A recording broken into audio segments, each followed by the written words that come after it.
टंगी सास। पंजाबी में कहावत है, सास चंगी होवे या ते दीवार ते टंगी होवे। संगीता की शादी भी एक ऐसे ही घर में होती है जहां उसकी सास दीवार पर टंगी होती है। ससुर और पति शादी के पहले दिन उसे सास के फोटो के सामने ले जाते हैं, जहां ससुर जी कहते हैं, बेटा बेटा संगीता, ये तुम्हारी सास थी, बहुत नेक और भली, लेकिन थोड़ी गुस्सैल थी। गुस्सा आने पर सब तहस नहस कर देती थी, पर अब ये इस दुनिया में नहीं है। हाँ संगीता, माँ होती तो तुम इनकी कोई बात टाल नहीं सकती थी, वरना तो माँ घर में भूचाल ले आती।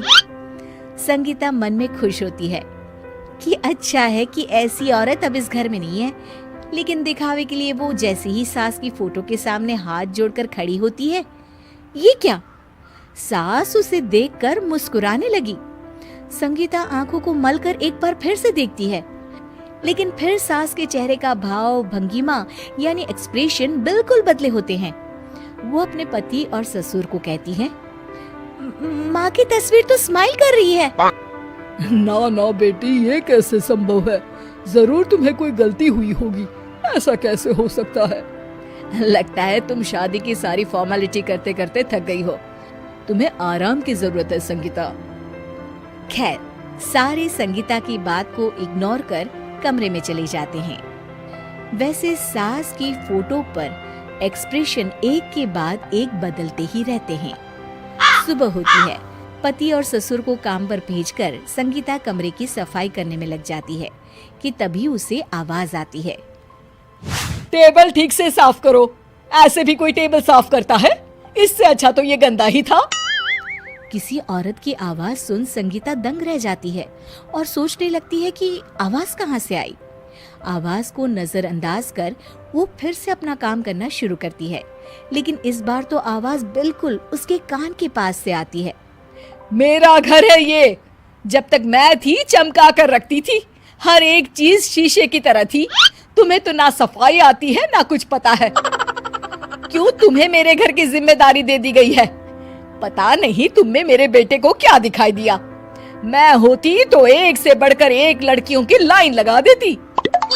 अब संगीता को समझने में देर नहीं लगी कि ये आवाज किसी और की नहीं बल्कि उसकी सास की है, जो दीवार पर टंगी है। वो उसके पास जाती है और कहती है, नमस्ते सासू माँ, मुझे तो कल ही लग रहा था कि दीवार में कुछ काला है। वो दीवार नहीं, दाल होती है पगली। सही पकड़े हैं सासू माँ।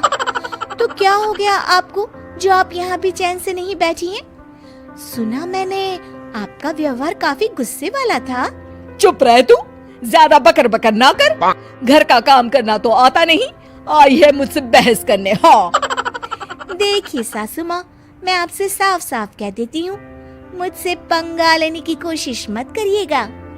तभी पीछे से संगीता का पति आता है। अरे संगीता, किससे बात कर रही हो? कौन है वहाँ? संगीता की सास की फोटो फिर से पहले जैसी हो जाती है। आपकी माँ से कह रही थी कि मुझे काम करना आता। अरे संगीता, माना सास के ताने हर बहू को अच्छे लगते हैं, लेकिन यहाँ तो माँ है ही नहीं, तुम तो फोटो से ही। तुम भी लाजवाब हो संगीता। किसी को विश्वास नहीं होता कि संगीता अपनी मरी हुई सास की फोटो से बात करती है।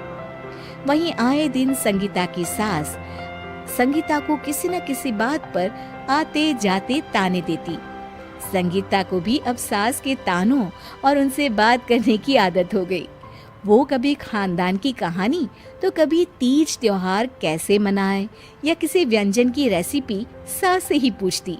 सारा दिन घर में अकेली संगीता की सास अब उसके लिए तानों के साथ पक्की साथी की तरह भी रहने लगी थी, जो किसी और को नहीं बल्कि संगीता